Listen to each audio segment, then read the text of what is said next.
ألف لام ميم.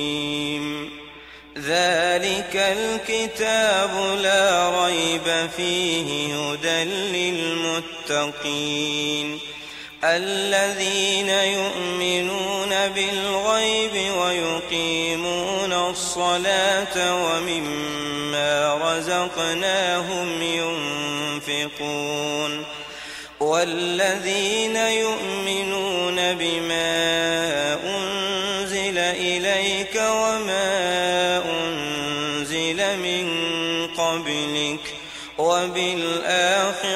هم يوقنون أولئك على هدى